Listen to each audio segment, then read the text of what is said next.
ગુજરાત 18 લાઈવમાં આપનું સ્વાગત છે। રાજકોટ જિલ્લાના ધોરાજી ભાદર કોલોની ચકચારી હત્યા કેસના આરોપી અરુણા ઉર્ફ નીતા દેવમુરારીને આજીવન કેદની સજા।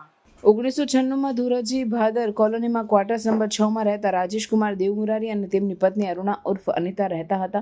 અરુણા ઉર્ફ અનિતા દેવમુરારીને પાડોશીઓ સાથે બાળકોને લઈ અવારનવાર ઝઘડા થતા હતા।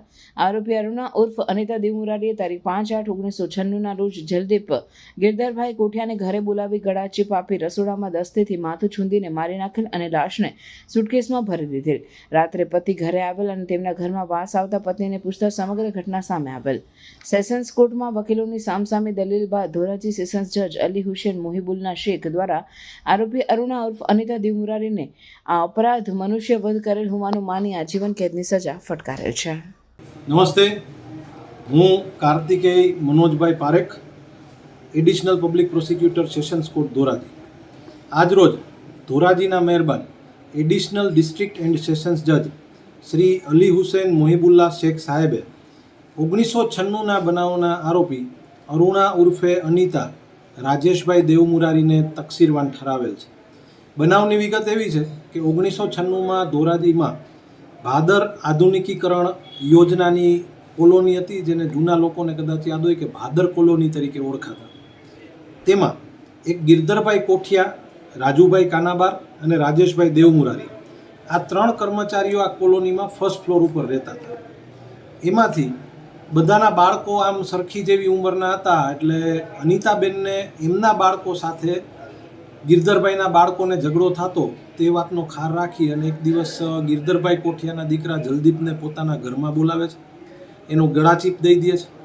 આ જલદીપ અર્ધબેભાન જેવો હતો, એ દરમિયાન એને રસોડામાં લઈ જઈ અને દસ્તા મારી અને મારી નાખે છે। એકદમ ક્રૂર રીતે આ 5-5:30 વાગે સાંજે આવી ઘટના બન્યા પછી એ લાશને પોતાના ઘરની સુટકેસમાં રાખી દે છે। સાંજે 7 વાગે જ્યારે ગિરધરભાઈ કોઠિયા ઘરે આવે છે અને જલદીપ મળતો નહોતો એટલે શોધખોળ કરે છે, બધા શોધતા હોય છે। એવામાં રાત્રે 10 વાગે કાનજી શામજી કોયાણી કરીને ગ્રાઉન્ડ ફ્લોરમાં એક ભાઈ રહેતા હતા, એમણે જોયું કે આ અરુણા ઉર્ફે અનિતાબેને એક લાશને સરકાવી ઉપરથી અને જઈને જોયું તો આ લાશ જલદીપની હતી। તાત્કાલિક ત્યારના પોલીસ અધિકારી, કારણ કે ગુમશુદા દાખલ થઈ હતી, એનપી પરમાર પીઆઈ હતા, એ આવી જાય છે। આવીને અરુણાબેનની ધરપકડ થાય છે। આ ધરપકડ થયા પછી અટક પંચનામામાં અરુણાબેનના આંગળાના નખ, હાથમાં પહેરેલા પાટલા કબજે થાય છે। અરુણાબેને પહેરેલો ચણિયો પણ કબજે થાય છે। એણે એવી પોલીસ રૂબરૂ કબૂલાત આપી હતી કે ભાઈ મેં ગાઉન પહેર્યું હતું ને એ મેં ધોઈને સૂકવી દીધું છે। એટલે બીજે દિવસે સવારે એફએસએલ અધિકારીની હાજરીમાં પણ ઘરનું રોજકામ પંચનામું થાય છે, જ્યાં ઘરની દિવાલો પર, કબાટમાં આ જે ગાઉન પહેર્યું હતું જાંબલી કલરનું, એમાં મરણ જનારના ચપ્પલ અરુણાબેનના ઘરમાંથી મળ્યા। અને આ બધા જ સંજોગોને ધ્યાને લઈ અને અરુણાબેને એમના પતિ પાસે એક્સ્ટ્રા જ્યુડિશિયલ કન્ફેશન પણ આપેલું હોય, એ સંજોગોને ધ્યાને લઈ અને નામદાર સેશન્સ જજ અલી હુસેન મોહિબુલ્લા શેખ સાહેબે આરોપીને તકસીરવાન ઠરાવી અને આજીવન કેદની સજા ફરમાવેલ છે।